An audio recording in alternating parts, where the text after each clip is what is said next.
सुन जाओ। देखो last class में हमने जो टॉपिक किया था पहले उसके बारे में ना थोड़ा बहुत नोट्स बनाना।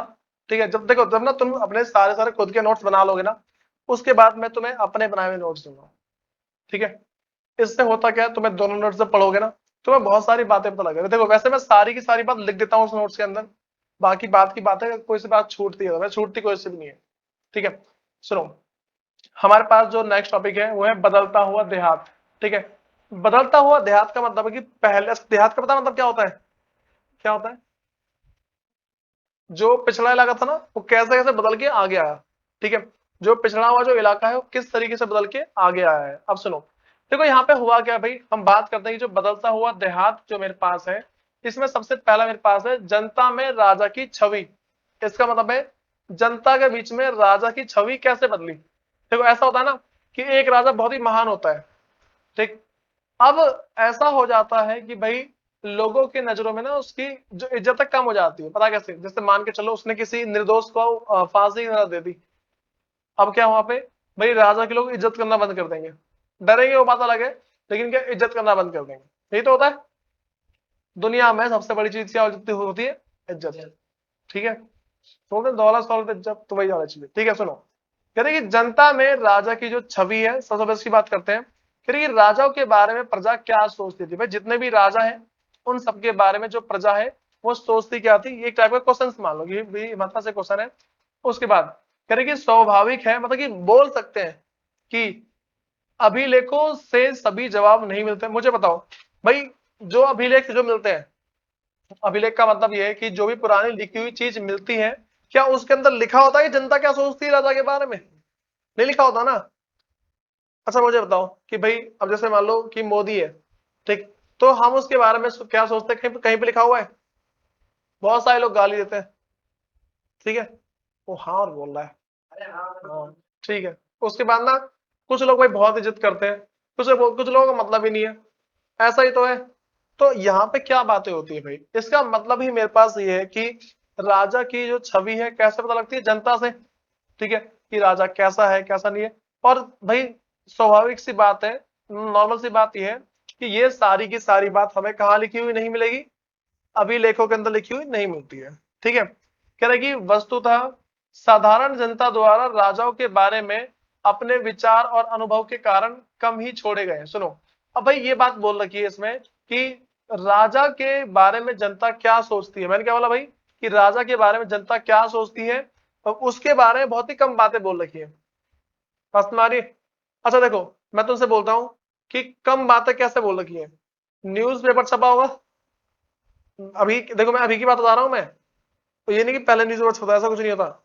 देखो अभी इस टाइम क्या चल रहा है कि न्यूज पेपर छपा होगा, मान लो मैं मोदी के बारे में अगर बोलता हूँ, तो जनता अपनी राय कैसे देती है? कुछ कुछ लोगों ने जिसको मोदी से बहुत प्यार है, ठीक, वो क्या करेगा भाई, वो न्यूज पेपर छपवा देगा मोदी की बड़ी सी फोटो, आज तक का सबसे अच्छा शासक, मान लो ऐसा कुछ। ठीक है, कि सबसे अच्छा प्रधानमंत्री नरेंद्र मोदी, ऐसा बोल दिया। अब क्या है, ये लोगों की छवि ही तो है राजा के प्रति। तो पहले पता क्या होता था, लोग जो है मूर्ति के रूप में राजा को अपने घर में रखते थे। बस नहीं, मूर्ति के रूप में देखो, जिनको बहुत ज्यादा राजा से लगाव है ना, वो सारे सारे क्या करते थे भाई, राजा को मूर्ति के रूप में अपने घर में रखते थे।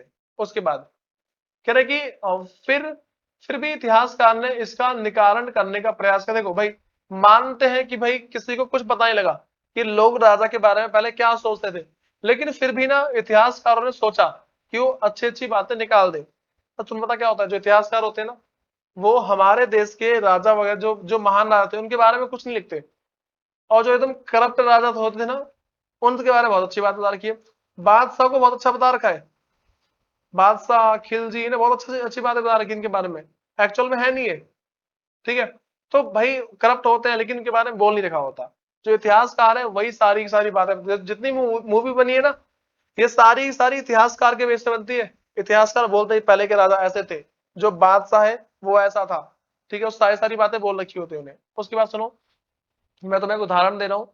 फिर उदाहरण के तौर पर जातक और पंचतंत्र जैसे ग्रंथों में, भाई यहाँ पे क्या है, ग्रंथों के नाम है जातक, जातिवाद वाले, वो चीज जातिवाद वाले, जातक मतलब क्या है, जात के ऊपर जो ग्रंथ होते हैं वो। ठीक है, उसके बाद पंचतंत्र, ये भी ग्रंथ का नाम है, जैसे ग्रंथों में वर्णित कथाओं की समीक्षा करके इतिहासकारों ने पता लगाया कि इनमें से अनेक कथाओं के स्रोत मौखिक किस्से कहानियां हैं। ठीक है भाई, जो भी इतिहासकार है ना, इतिहासकारों ने एक बात पता लगाई, ये जो राजाओं के बारे में जो लिखा गया ना कहानी के अंदर, ये जो राजाओं के बारे में जो कहानी के अंदर लिखा गया है, ये सारी की सारी किस्से हैं, ऐसी कहानी बना रखी है। पता क्या बोलते हैं कि बादशाह एक, मतलब कि बादशाह एक महान महान राजा था, बोलते हैं ना ऐसा थोड़ी कुछ पूछना है भाई, वो एक नंबर का करप्ट था वो।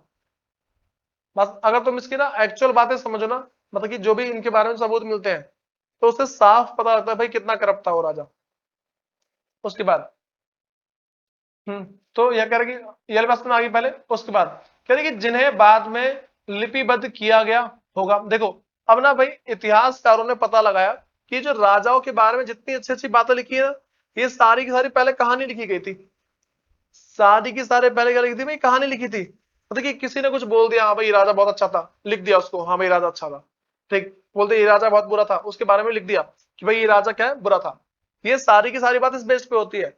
लेकिन एक्चुअल में क्या होता है भाई, एक्चुअल में ये देखो, अब पता क्या हुआ, जब कहानी लिख दी ना, लोगों ने उस कहानी को उठा के लिख दिया कि हाँ भाई ये राजा ऐसा था, इस तरीके से किया है। लेकिन एक्चुअल में होता नहीं था भाई, असलियत में राजा कैसे हैं कैसे नहीं है कुछ नहीं पता।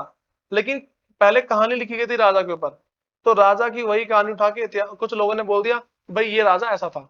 ठीक है फिर, अच्छा तुम्हें एक बात पता है, पहले के टाइम पे जो राजा वगैरह होते थे ना, वो अपनी जो भी उनकी, अच्छा डायरी एंट्री सुनी तुम सबने? डायरी एंट्री क्या होती है? ये बहुत पहले टाइम से चलती आ रही है। डायरी एंट्री उसका मतलब ये होता है कि तुमने दिन भर में जो भी काम किया हो, तुम शाम को बैठ के खुद लिखोगे, ऐसे ही होता है। लेकिन राजा के साथ ऐसा नहीं था, उनके साथ ना महामंत्री, उनके जो भी चेले पहले क्या ही घूमते थे साथ में, ठीक है, वो क्या साथ में लिखते रहते थे। अच्छा, आज राजा ने ये किया, यानी कि छोटी छोटी घटना, बड़ी बड़ी घटना, कि राजा इतने तारीख को जीने से नीचे उतर रहे थे, जीना टूटा, राजा के सर पे चोट लगी, राजा मर गए, ऐसा हुआ। ठीक है, तो ये सारी की सारी बातें चलती है इसके अंदर। सुनो भाई, बाद में कि जातक कथाएं पहली सहस्राब्द ईस्वी के मध्य में पाली भाषा में लिखी गई थी। बेटा ये जो जातक कथा है ना, मैंने दो बताया था तुम्हें, कौन सा था, जातक और दूसरा पंचतंत्र। ठीक है, तो जो जातक है वो कौन सी भाषा में लिखी थी भाई, पाली भाषा में लिखी गई थी। जातक जो ग्रंथ है वो कौन सी भाषा में, पाली भाषा में। उसके बाद हाँ भाई, थोड़ा नेक्स्ट पे आओ। कह रहा है कि गंध तिंदु जातक नामक एक कहानी में बताया, भाई कहानी का नाम है, ठीक है, कहानी में बताया गया है कि एक कुटिल राजा की प्रजा किस प्रकार से दुखी रहती है। ठीक है भाई सुनो, इस कहानी के अंदर क्या बताया गया है कि एक जो कुटिल राजा, समझते क्या कुटिल राजा, बहुत ही क्रूर राजा है, बहुत ही मतलब कि बेकार सा राजा है। ठीक, वो एकदम निर्दयी सा राजा है, समझ में आई बात?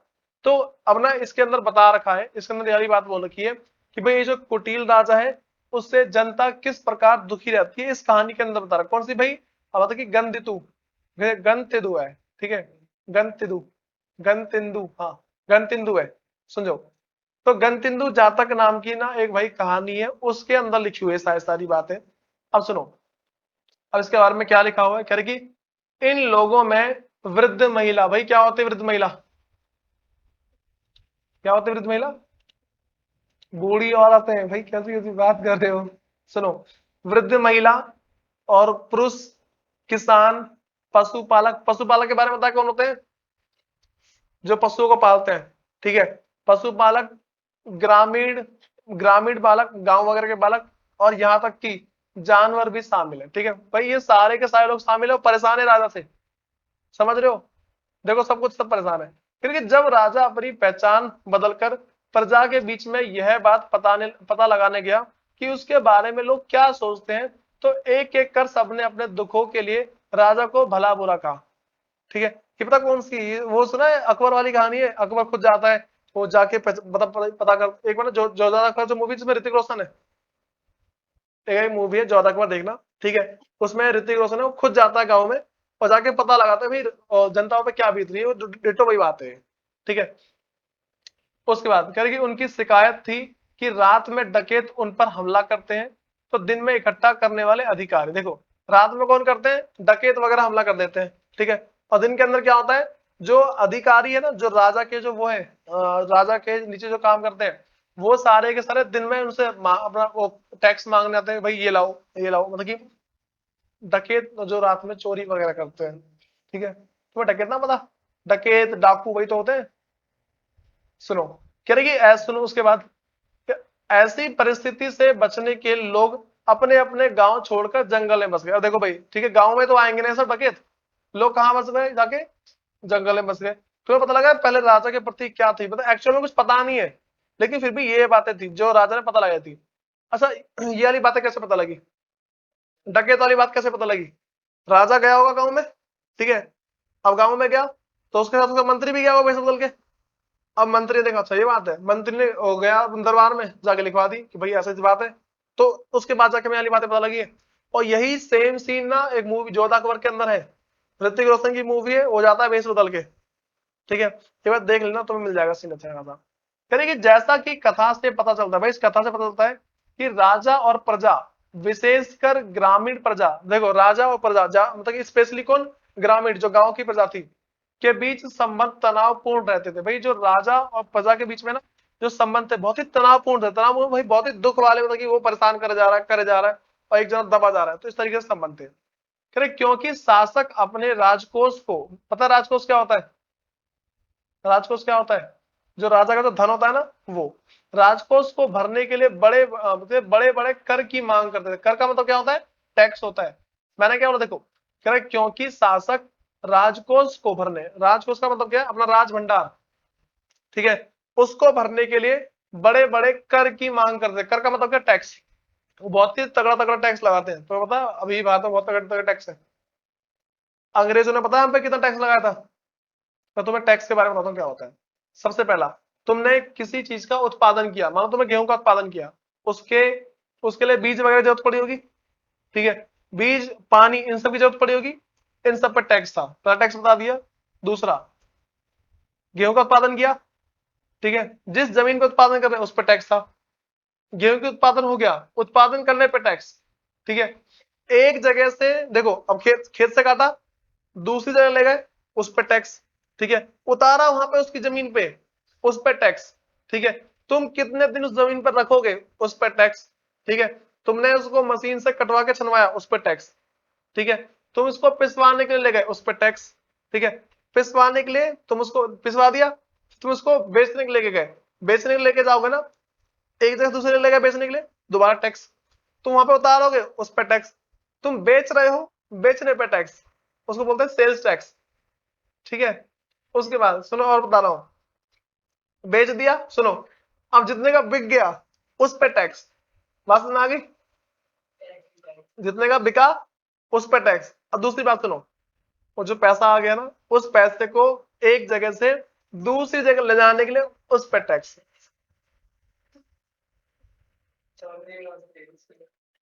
अब इतनी चीजें होती हैं, समझ में आ गई बात, तो इतना काटा था।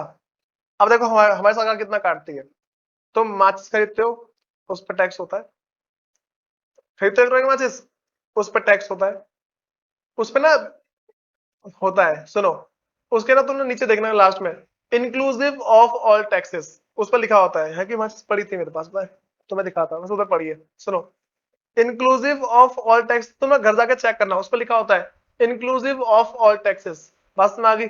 फिर अपनी कोई सी नोटबुक उठाना, पढ़िए सब पे, नोटबुक पे चेक करना, इंक्लूसिव ऑफ ऑल टैक्सेस लिखा होगा, चेक करो।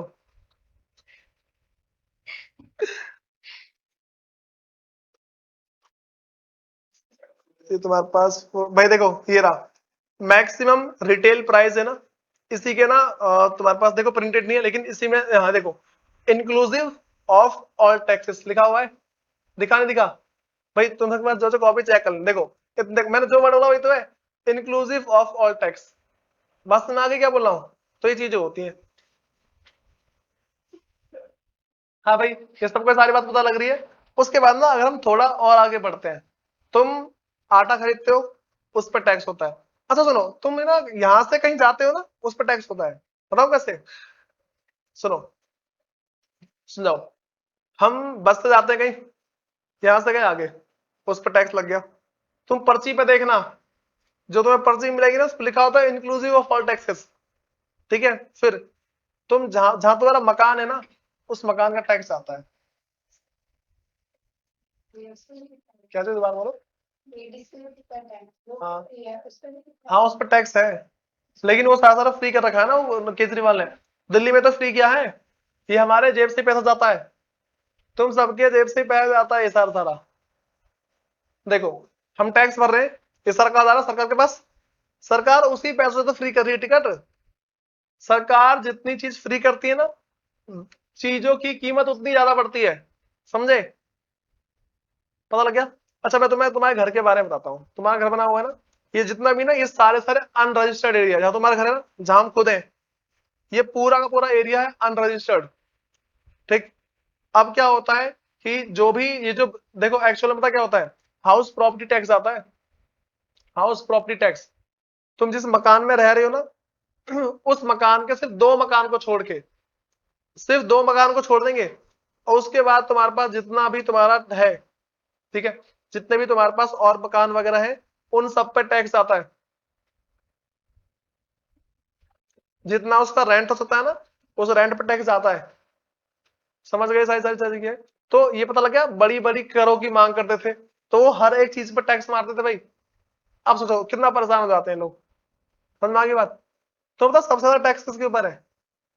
अच्छा देखो मुझे बताओ, देखो गुटखा, ठीक है, और सिगरेट, तंबाकू, पान मसाला, कुबेर, दारू, सरकार को पता है इससे लोग मरते हैं। सुन जाओ, सरकार को पता है इससे लोग मरते हैं, पता है ना, हमें ही पता है इससे मरते हैं लोग। ठीक, लेकिन लोग क्या करते हैं, फिर भी खाते हैं। सुनो, इसमें होता है ड्रग्स, क्या होता है इसके अंदर, ड्रग्स। ठीक है, ड्रग्स अगर कोई एक बार इंसान लेना शुरू करता है ना उसकी पड़ जाती है आदत। ठीक है, अब उसको नहीं नहीं खाएगा ना वो बोलेगा क्या हो रहा है अंदर से, ऐसा कुछ करेगा। ठीक है, ऐसा चल मुझे मत देखो मैं नहीं करता। ठीक है, अरे भाई पढ़ता हूं मैं पढ़ाता हूँ, कैसी बात कर रहे हो। सुनो, ये बात समझ में आ गई। अब पता क्या होता है, सरकार इसको बंद क्यों नहीं करती। 90% टैक्स होता है इसके ऊपर, कभी कभार 100% टैक्स, कभी कभार 200-250% टैक्स पहुंच जाता है। पता है इसका मतलब क्या है, अगर 100 रुपए की दारू की बोतल है ना उस पर टैक्स होगा 250 रुपए। कितने की होगी दारू बोतल, 350 की होगी ना। 100 रुपए की दारू की बोतल बनती है, ठीक है, उस पे 250% टैक्स लगा दिया। कितना लगाया, 250%। तो वो कितने की बिकी भाई, कितने की बिक गई वो, 350 की। देखो 100 रुपए बनने की लागत है, ठीक है, साढ़े 250 रुपए उस पर टैक्स लगाया, ठीक है, तो टोटल कितने हो गए, 350। समझे। तो ये अरे यार क्या, सुनो, देखो एक बोतल की कीमत, क्या सिखा रहा हूं मैं दारू की बातें, एक बोतल की कीमत 100 रुपए, इसमें इसमें बनने की लागत है, खर्चा हुआ है इसमें, ठीक है, उसके बाद सरकार ने 100 रुपए 250% टैक्स लगाया, कितने हो गए, देखो टैक्स लगाया और जो है टोटल कितने का बिकेगा वो, 350 का। समझ में आ गई बात, ऐसा होता है। तो टैक्स की बातें ही चलती है, इसलिए सरकार बंद नहीं करती है दारू वगैरह, बहुत फायदा है सरकार को बहुत ज्यादा। अच्छा तुम्हें एक बहुत अच्छी बात बताता हूँ, सुनो, जब लॉकडाउन लगा था सबसे पहले क्या खुला था, दारू का ठेका खुला था सबसे पहले। सुनो भाई, सरकार बोलती है, सुनो एक मिनट, सरकार बोलती है इन बेवड़ों ने हमारे देश को संभाल रखा है। हाँ भाई, जो शराबी लोग हैं उन्होंने देश को संभाल रखा है, वरना हमारे से इतना गरीब हो जाए ना कि पूछो मत। सुनो अदर कंट्री है ना उसमें खुलेआम गांजा बिकता है, खुलेआम। अब सोचो, सुन जाओ भाई। तो ये तुम्हें पहले टैक्स के बारे में पता लगी सारी बातें। हाँ भाई, ये तुम्हें बड़े बड़े टैक्स के बारे में पता लग गया। सुनो, कह रहे कि जिससे किसान खासतौर पर त्रस्त रहते थे, भाई किसान बहुत परेशान रहते थे। सोचो भाई कितने परेशान होंगे, बस पता है हमें पता नहीं कि हम टैक्स भर रहे हैं, हमको हम सबको पता नहीं कि भाई टैक्स भरा जा रहा है। उसके बाद कह रहे कि इस जातक कथा से पता चलता है कि संकट से बचने का एक उपाय जंगल की ओर भाग जाना होता था। ठीक है, अब मुझे क्या पता लग गया भाई, देखो लोगों को क्या पता लग गया, अगर तुम्हें इस टैक्स से बचना है, ठीक है, और रात के डकैतों से बचना है तो जंगल की तरफ भाग जाओ। अच्छा पता है बहुत बार क्या होता था, सुनो, बहुत बार पता क्या होता था, ये जो डकैत होते थे ना वो राजा के डकैत होते थे।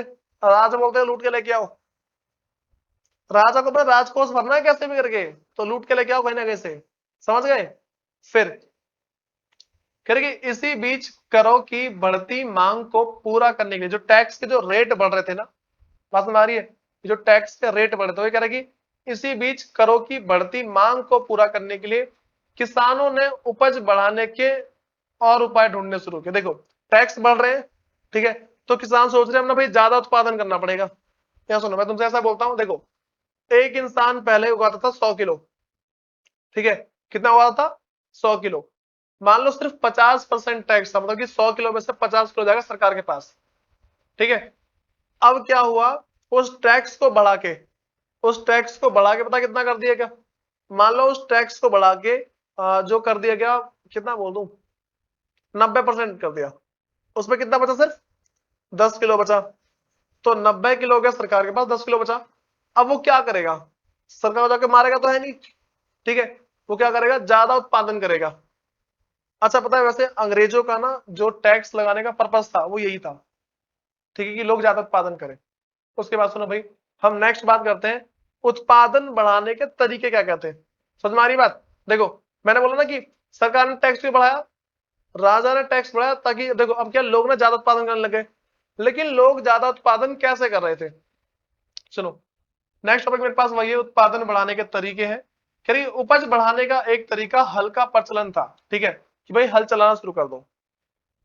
जो छठी शताब्दी ईसवी पूर्व से ही गंगा और कावेरी की घाटियों के कह रही उर्वर भाई क्या है कक्षाक्षरी क्षेत्र में फैल गया था। सुनो ये बात तो लग रही है, ये जो तरीका है ना हल चलाने वाला, पहले लोग फावड़े से करते थे, ठीक है, हाथ पे ले लिया फावड़ा और जो जिसको हल करते हैं उसको खुद करते थे। उसके बाद बैल भी लगा करना शुरू कर दिया, ऐसे उपाय। फिर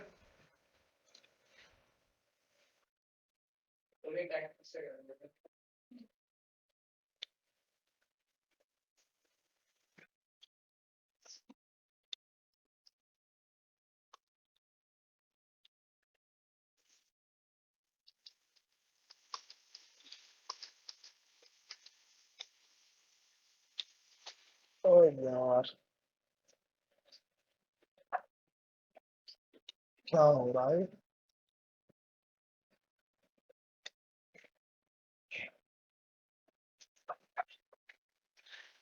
चलो भाई क्या लिखा है उसके आगे, कह रहे कि जिन क्षेत्रों में भारी वर्षा होती थी, ठीक है, जिन क्षेत्रों में भारी वर्षा होती थी वहां लोहे के फाल वाले, भाई समझते हो लोहे के फाल क्या होते हैं, लोहे का हिस्से वाले, फाल का मतलब है एक तरीके से हिस्सा होता है हल्का, ठीक है, वो चीज लोहे के फाल वाले हलों के माध्यम से उर्वर भूमि की जुताई की जाने लगी। देखो जहां पे मैंने क्या बोला कि जहां पे भारी वर्षा होती थी वहां पे क्या है, लोहे से जुताई कर देते थे, ठीक है। कह रहे कि इसके अलावा, हाँ भाई, इसके अलावा गंगा की घाटी में धान की रोपाई की वजह से उपज में भारी वृद्धि होने लगी।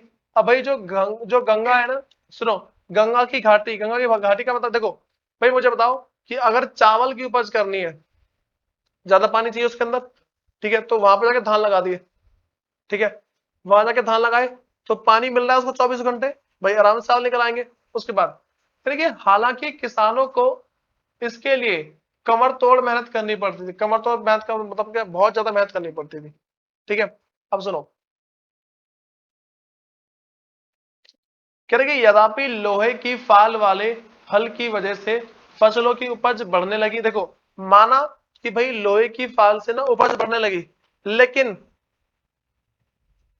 सुनो भाई कह रहे कि लेकिन हलों का उपयोग महाद्वीप के कुछ ही हिस्से में, देखो यहाँ पे क्या कह रहा है कि जो जो हल है ना उसका उपयोग क्या महाद्वीप के सिर्फ कुछ ही हिस्सों में होता था, ठीक है। हाँ भाई मतलब कि सीमित था, इसका मतलब क्या है कि सिर्फ महाद्वीप के सिर्फ कुछ ही हिस्सों में इसका यूज किया जाता था, अदरवाइज और कहीं पे होता नहीं था। यहाँ पे कह रहे हैं कि सीमित था, पंजाब और राजस्थान जैसे अर्ध शुष्क जमीन वाले क्षेत्र में लोहे के फाल वाले हल का प्रयोग 20वीं सदी में हुआ, ठीक है। अब ये कहाँ बोला भाई, पंजाब में और राजस्थान में, ठीक है। यहाँ पे अर्ध शुष्क जमीन, अर्ध शुष्क का मतलब है आधी गिली, आधी गिली जमीन, ठीक है, अर्ध शुष्क आधी गीली, ठीक है। तो समझ रहे हो मतलब कि आधा बहुत ही कम गीली है, कुछ होती बहुत ज्यादा गीली है, ठीक है, कुछ बहुत सूखी, ये आधी गीली है। तो यहाँ पे क्या बता रखा है कि भाई इसका शुरू कब हुआ, 20वीं सदी में हुआ था। फिर कि जो किसान उपमहाद्वीप के पूर्वोत्तर और मध्य पर्वतीय क्षेत्र में रहते थे। उन्होंने खेती के लिए कुदाल का उपयोग किया। कुदाल समझते क्या होता है? एक टाइप का औजार होता है कुदाल, हाथ से खोदना शुरू कर दो, ठीक है, इस तरीके से हाथ से होता है, या फिर फावड़े भी कुदाल ही बोलते हैं उसको। हाँ ठीक है। तो कह रहा है कि जो एक कह रहा है कि जो ऐसे इलाके के लिए कहीं अधिक उपयोगी था। देखो अब भाई यहाँ पे ये बता रखा है कि जो भी पूर्वोत्तर है, फिर जो पहाड़ी क्षेत्र है ना, पहाड़ी क्षेत्र में उपज करने के लिए कुदाल से खुदाई होती थी, ठीक है। उसके बाद उपज बढ़ाने का एक और तरीका कुआं, तालाबों और कहीं कहीं पे नहरों के माध्यम से सिंचाई करना था। देखो अब पता क्या होता है, मुझे बताओ तुम्हारे गांव में, जो भी तुम्हारे गांव है, वहां पे सिंचाई कैसे की जाती है? पानी कैसे डालते हैं हम? पानी खेतों से आता है, बट ट्यूबवेल नहीं लगा भाई। ट्यूबवेल लग गया तो सबको गाँव में, ठीक है, तो सब हर एक खेत में लगा ट्यूबवेल, वरना एक खेत में लगा दे लंबी लंबी पाइप लगा दे, छोड़ दिया। ऐसे ही होता है। मतलब 4 खेत वाले हैं, ठीक है, बीच में ट्यूबवेल लगवा दिया और सब जगह पानी कर दिया। ऐसे ही तो होता है। तो भाई ये क्या धीरे धीरे करके ना बढ़ता गया। समझ में आई बात क्या बोल रहा हूं मैं? उसके बाद एक मिनट लो।